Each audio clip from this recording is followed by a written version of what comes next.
right here on KAZ Radio, where I have one of my most favorite shows, none other than Marital Toolbox with Pastor Octavia Lucas. Take it away, Pastor. Hey guys, good evening. Good evening. Good evening. Good evening. I am so happy that you are here and that you are joining me this evening. So thank you. I don't take it for robbery or anything like that. I totally appreciate you at this time for whoever watches and whoever's going to watch later, that you take this time to watch the Marital Toolbox, which I am the host, Octavia Lucas. And I'm here to be with you for this next half an hour. It's only a half an hour show. 5:30 to 6 o'clock every other Tuesday. So I'm on this Tuesday, and then not next Tuesday, but the following Tuesday, I will be back on here again with your questions, your concerns, topics, subject matters, talking about real talk, just real life, just real issues, that to other people, married, single, divorce, families, people that are thinking about getting married, just, whatever. I get a lot of those different types of questions, concerns, or topics of discussion. Here to answer, as I always say, it's only a half an hour show.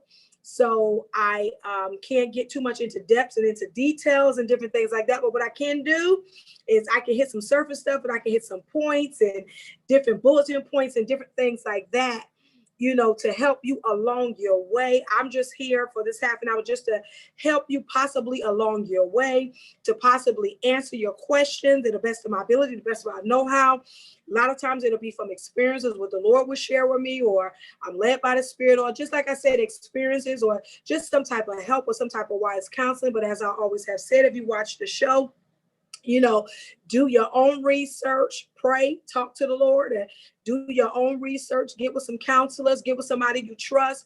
You can take the information that I say, and you can also review it or assess it with someone else. Sit down. What do you think? Pastor Lucas said this, and what do you think about that? You can see where it applicates that in your situation, your circumstance, in your marriage, your family, or whatever is going on. You can take it like that. And as I always say, we can agree to disagree. It's okay. No love lost. It's okay. Everybody's marriage is different. That's the thing about the toolbox is, a toolbox is full of different tools. Okay. And each tool is for a specific job. Okay, a hammer is not for the job of a screwdriver. A screwdriver is not for the job of a wrench. You know what I'm saying? Everybody has its own specific purpose in a toolbox in which it was created for by the Creator, right? And so that's how it is in marriage, relationships, and families. Everybody has different tools that works for them.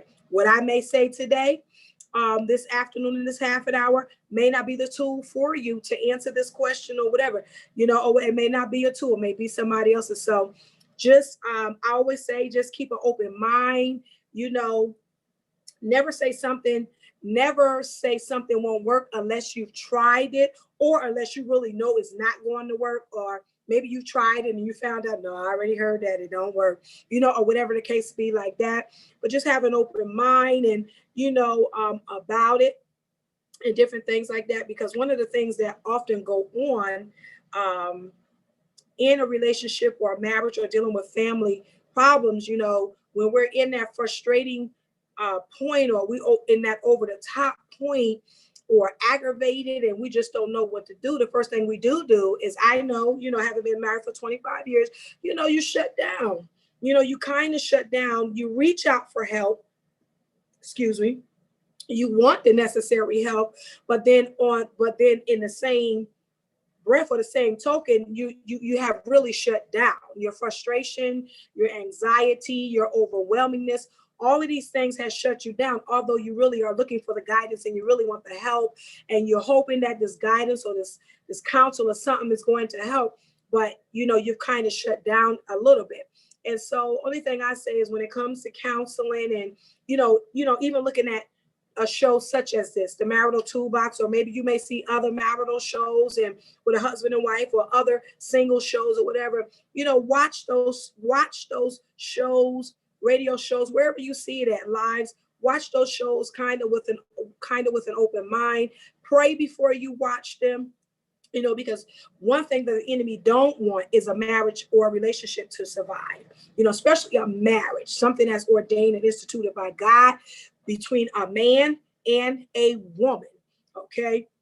And so, the enemy does not want, definitely that to thrive.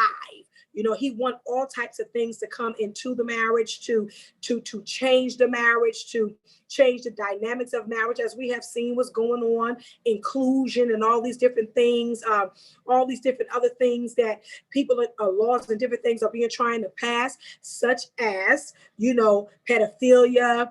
You got equality, homosexuality. You have so many things that the enemy is really trying to pollute and trying to come in to desecrate. That's the word. Thank you, Holy Ghost. That's the word. To desecrate the sanctity of a marriage and a union between a man and a woman, which it was created for by God. This is something spiritual. This is not nothing natural. But what the enemy does, he used natural things, although he's a spirit, right? He still take natural things and he tries to forge, falsify things, falsify spiritual things, right? And different things like that. So that's one of the things. There's always a warfare and a fight when it comes to a true union of marriage in God.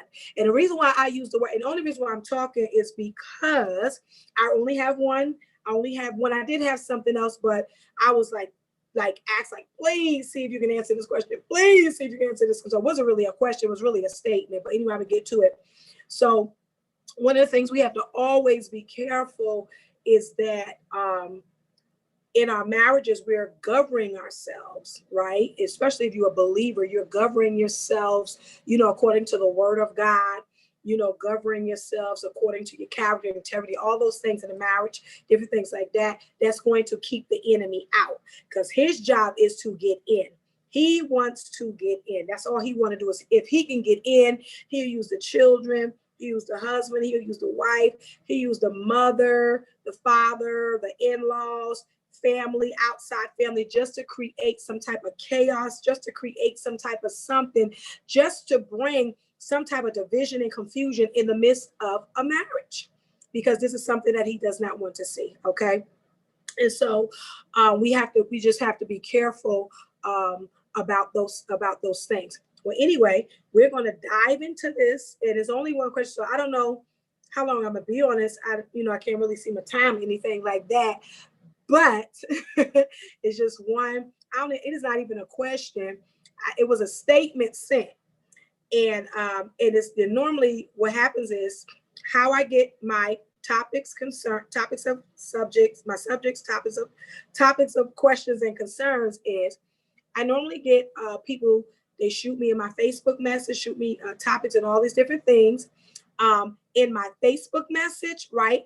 They shoot it in my Facebook message, or people that have my phone number personally, they're shooting on my telephone or something like that. Very rare that I get somebody on my board, unless if I post it on my page, I might get a little commentary, but not so much, because everybody really likes to remain anonymous. Some of them I know, some of them I don't, but a lot of people really like to remain anonymous, with it. So what I do is I normally take, normally it's 3 questions or whatever topics are concerned, the most common ones. And I do get a lot of common ones, possibly because they probably didn't see when I answered this question before, or wasn't on when I was doing that same question or something like that. So for the most part, get common, questions, different things like this. But I didn't see this statement so much as a common one. Maybe 1 or 2 people might have shot this one in. But other than that, I didn't really see it. So anyway, here we go. It's more of a statement, and from what I get, and I always want to say this also too, when people submit, I'm gonna say information, so I don't go into comments and all of those things. When people submit their information, and what I have to work with is just what they give me. A lot of times, it's not a lot of background information. It's not a lot of time. It's not the full story. A lot of time, it's one when I read it, you can tell when some stuff is one-sided, right? You can tell when some stuff is one-sided. So sometimes I find that it's one-sided. And so it's not complete. And so what happens is I have to, pray about it and different things like that, either pray about it or just try to formate different scenarios, come from different scenarios or different perspectives on how to possibly answer this question or give the best answer that I possibly can, because I'm not giving all the full details of everything, and so I try to, answer it the best way I know how. Okay. And so anyway, this is more of a statement. And so what I gather from this statement is this is this is a married couple. One of the spouses is now entering into ministry. They're coming into ministry. They accept it. They call it ministry. From what I gather, but this is the statement. Okay. My spouse is entering into ministry, but this is not what I signed up for. This is not something that I want to do. This is the other spouse saying it to the spouse that has accepted and is really is want to do ministry, but the other spouse, this is not what they signed up for. And this is something that they don't want to do, possibly something that they're not ready to do, or, don't want to walk in, or I don't even know. To be honest with you, I don't even know the safety of this the safety of this marriage. Like, is this a deal breaker? Is this a grounds for that person in their mind for divorce? I don't know. Like I say, I don't get all the information. So right now I have to play with it, and just come from all different types of perspective. Now, here's what I say about that. So let me just say it again. This spouse did not sign up for their spouse going into ministry. That's not what they signed up for. This is not something that they want to do. This is not something that they just don't want to. They don't want to. I guess they don't want to be in that. Okay, but the other spouse is doing it, right? And so this is what I'm going to start hearing, and I'm going to say this. Counseling. I truly believe it sounds like it's off what I'm saying, but it's not. I'm gonna tie it all in. I truly believe in counseling before marriage. I truly believe in that. Now, you'd be surprised of a lot of people that me and Apostle, my husband, have come across where they really don't believe in counseling. A lot of times, and then we have come across with couples, their counseling was because they knew each other before they got married. Like, you ever hear people say, well, we was together 10 years, but we was married for 15. So that means they already had a relationship with each other for 10 years. So in their mind, only married for the 5. So in their mind, they already knew each other for the 10 years. So they really don't need the counseling. So in their minds, they really don't need the counseling. They don't need all of that. But I still say this. I don't care how much you think you know a person. It's something about counseling. It's something about sitting down, talking to somebody and counseling, that is something about what a counselor can say, that if you get a right counselor that can say, that can revelate different things that you would have never thought about, because they are really the ones, they're standing out looking in. Okay. They're the ones that standing out looking in. So they see more than the husband or the wife, see standing out looking in. So they have more of an upper hand. They have more of a lead, because they're able to listen without judgment. Okay. This is what counselors do. They listen without judgment. They're able to they're able to respond without condemnation, because they're listening first without judgment. They're able to give a clear answer. They're able to bring in different perspectives of what could be the issue, or not an issue all the time, the concern that is going on that's going on in the marriage, or that will be going on at that time, because you're preparing to get married. They just come from a whole nother perspective. So that's the upper hand, and that is the pro of sitting down and talking to a counselor. Now, I said all of that to say this. As I said, I don't get all the information. So my thinking is counseling for this married couple would have brought out, if they did counseling, would have brought out this this issue that she or he is having now, okay, about the spouse going into ministry, and this is not what they want. It would have brought this out, because it would have helped them process. It would have helped them process not just where they were at before they got married, but where they was going. Okay, so it would have brought out about him. It would have brought out with her. It would have brought out their goals. It would have brought out their intents in a relationship. It would have also not. It would have not just dealt with their natural side, but I'm taking, these are believers. Okay, it would have brought out also the spiritual aspect of their relationship also too. So I'm thinking that if it was some type of counseling, then this would have brought up. This would have been brought up, that it could have been possibly, ministry could be in the fort, could be coming, down the line, that the spouse could possibly get into ministry, or possibly they was thinking about ministry, or somehow, somewhere, this would have had to come up if you counseled in on that spiritual aspect, especially if you are believers and everything. And the reason why I said that, because when me and my husband, we got counsel before we got married, although we knew each other before we got married. We was in ministry for a long time before we got married. Although we knew each other, we was friends. But when we sat down in counseling, not only doing the natural side, but then we had a spiritual counselor also too. He was, a believer. He also touched on our spiritual side, and we talked about, at that time we was in ministry, our personal ministries. We were in ministry.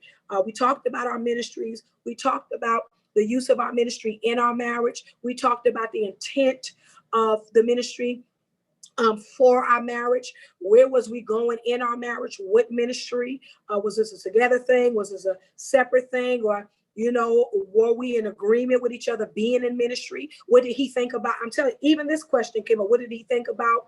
Although he didn't have no issue, but it still came up. We had an awesome counselor, which was my brother-in-law. We had an awesome counselor. What did he think about me as a woman being in ministry? What did I think about him as a leader in ministry? Me submitting myself and subjecting myself, although I have a gift and I have ministry. What did I think about me following him? All different types of things. All those different points came out, and we talked about that. Even so much so, we talked about, okay, ministry as it pertains to our children. When we got into having children, what does ministry mean for our children? What does it, how are we going to introduce them?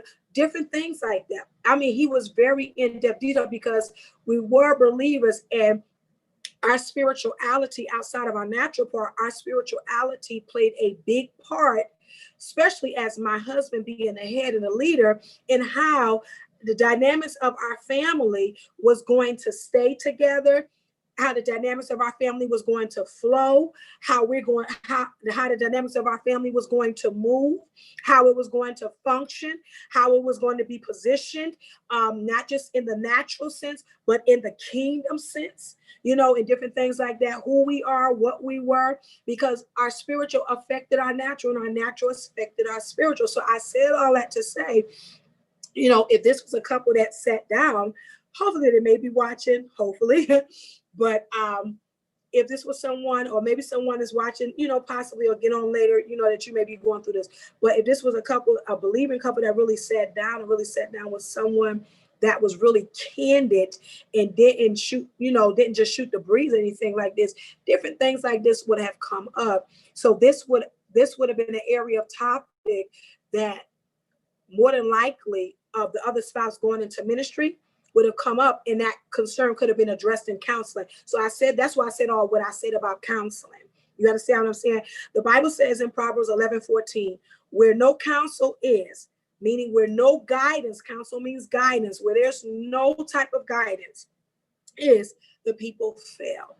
Okay, where there's no type of counsel, no type of guidance, the people wander. You understand what I'm saying? They fail. They wander, just to and fro. They're just going to and fro because they don't have no guidance. There's no one to tell them, counsel them and give them that wisdom and what to do and what not to do. Okay, it says the people fail. But in the multitude of counselors, there is safety. Safety means something designed to prevent injury or damage. This is the reason why I said all that. I just believe in counseling. You understand what I'm saying? I truly believe in that because of the brother side. But nonetheless, if it was not something, counseling was something that they did not do before they got married, I'm going to suggest it now, because this is something that has to be set down between this married couple and someone, because they are believers, and some type of counselor, some type of wise counselor, where they can process this and really work through this. Okay, because stuff like this, I'm telling you, the enemy can blow up. The enemy can truly blow up and make this out to be a mountain out of a molehill. You understand what I'm saying? Like I said, I don't know where once the spouse is at that does not want this. I don't know if this is a divorce. I don't know what it is, but for the most part, if it's not a divorce, we don't want it to be, in order for it not to be a frustration, overwhelming, a bitterness. One thing we don't want it is to be a bitterness, because you'd be surprised of so many people that have sat in front of me, an apostle. They look happy on the inside. I'm talking about married people in leadership positions, but sometimes they be so bitter. They are really bitter. They're smiling, they're in their hats, they're in their suits, but behind closed doors, they are literally bitter. They have a bitterness, about different things when it would come to ministry and different things like that. And so this right here don't become a bitterness or a sore, because stuff like this can cause that spouse that's not ready for ministry, can cause that spouse to withdraw from the husband, or if it's a husband or a wife or whatever, it can cause that person to withdraw. Okay, it can create some type of separation. It can create some type of division. It can create some type of something. You understand what I'm saying? If the married couple don't get to somebody, this is not something, I'm going to boldly say, this is not something that they can work together by themselves. They do need counseling. You do need counseling for something like this, to sit down and talk to someone so you can process why. Now, once again, like I say, I don't get all the information. It could be a reason why that spouse don't want to go into ministry. Maybe they grew up in ministry and they saw the negative side. It's always a root. Listen to this. It's always a root. It is always a root to a story. Okay. Or I say it like this. It's always a root to a surface. Okay. I'll say that again. It's always a root. Okay. Something growing up from the root to the surface, to a surface. It's always a root. And so in order to get, possibly that person was a PK kid, a preacher's kid, and so they saw their parents in ministry. They saw the negative, like I said, saw the negative. It could have been a bad experience to where, something within themselves that they said they would never get into ministry, or something they would never do, or they won't put their kids in, or, would never want to entertain or anything like that. So at this point, this is a couple that needs to really get with someone and really sit down and process the reason why. I didn't get a why, I just got a statement. To process the why they don't want to do that. They don't want to be a part of their spouse's elevation, or their spouse's excitement, or their spouse's promotion, or their spouse's, acceptance and reception of the call of God on their life. That's something amazing. That's something awesome. Oh my God, you accepted the call. And I mean, this is something that I believe puts a smile on God's face, puts a smile on the Lord's face, because it allows the Holy Spirit to be executed in the work of God. And I mean, I believe this is something exciting. And only a person that have experienced, and I would say, only a person that have really experienced something negative in ministry would really be in a position like this where they don't want to deal with it. Okay, where they don't want to be bothered with it. Another scenario could be maybe they're afraid, but I don't sense that. I don't sense fear. I don't sense fear. Just reading the statement and the tone. I can't hear the tone, but I can I can, from the statement, this is not something they signed up for, or this is not what they want to do. They didn't sign up for this. So I don't see that as fear. Nothing has anything to do with fear. This is just something that they don't want to do. They don't want to be a part of or something like that. So to process through that spouse's feelings, because I'm sure it's hurtful to the spouse that wants, I'm sure it's hurtful to the spouse that's hearing this from the one that's supposed to love them, from the one that's supposed to embrace them, from the one that's supposed to be happy for them, that they're taking this step, and and they're believers, and this, I'm sure it's probably hurtful, if not hurtful, disappointing. If not disappointing, it could be discouraging. Now, what if this thing discouraged him to that point, discourage that spouse to that point to where, what they say, no, just forget about it because my spouse don't want to do this. And, I just want to try to just keep my marriage. I want to keep peace in my home. But in keeping peace in the home, okay, but in keeping peace in the home, it's causing that spouse to not do what God is commissioning them to do. Okay, so what I'm gonna say is I'm gonna culminate with this. I believe at this point in time, this is a couple that really needs to sit down with someone and talk and process why, the who, what, where, why, and how. Okay, because there's always a root to a surface. Okay, so process why, and maybe they may know why. I don't know. I don't get all of that, but to process what is going on. So if this is you or someone's out there that possibly is watching, or maybe you'll watch later on, this is something that you cannot solve by yourself. Now you can pray, you can seek the Lord all you want, but the only thing about this is, in a case like this, it can be tricky because is your ears really attentive to hear what God is really going to say? Do you really want to hear what he's going to say when it comes to ministry and it comes to the call, of God? So you need to sit with someone, as I said, counselors, a good, true counselor, they listen without judgment, they respond without condemnation, and they have an upper hand because they're standing out looking in. So they have a different perspective on how they see everything. Okay. So I pray and hope that this has helped anybody that's watching or anybody that will watch later or in the days to come, with this question. My spouse has answered the call to ministry. This is not something I signed up for. Okay. And so I just want to say that is my time for the Marital Toolbox. I pray the Lord that you find that you would, your hearts would turn to seek the counsel of God. Let him direct you in the spirit of God. I pray for the healing of your marriage, for your relationship. And I pray that the two become one when it comes to the things concerning God. God bless you. Until we meet again, not next Tuesday, but the following Tuesday. Thank you for joining me in the Marital Toolbox. Thank you.